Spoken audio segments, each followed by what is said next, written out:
If you watch YouTube in picture-in-picture on Firefox and you want a faster way to control the audio, this video is for you. I'm going to show you how to use the volume slider in picture-in-picture on Firefox, and more importantly, how to control the volume with simple keyboard shortcuts while the video is floating on your screen.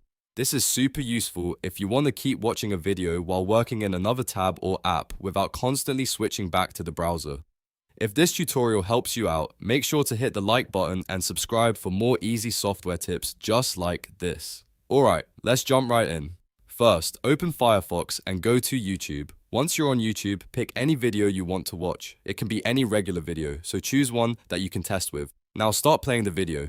After the video is playing, switch it into picture-in-picture mode.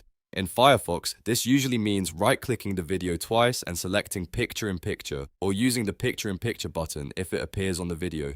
Once the video pops out into its own small floating window, you're ready to control it while you keep doing other things on your computer. Now here's the key part.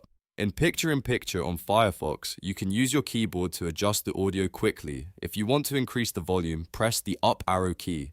Every press will raise the volume a little bit, so you can keep tapping it until it sounds right. If the audio is too loud, press the down arrow key to decrease the volume. This lets you fine-tune the sound without opening any menus. If you want to mute the video completely, press Ctrl plus down arrow. That will silence the audio instantly. And if you need the sound back, press Ctrl plus up arrow to unmute it. These shortcuts make picture-in-picture much easier to use because you do not have to click around or search for a volume control every time you want to make a quick change. Just remember, up arrow increases volume, down arrow decreases volume, Ctrl plus down arrow mutes, and Ctrl plus up arrow unmutes.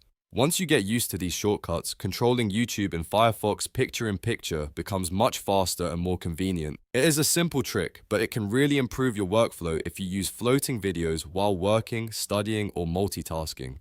If this video helped, please give it a thumbs up and subscribe for more tutorials, tips, and easy guides like this one. Thanks for watching, and I'll see you in the next video.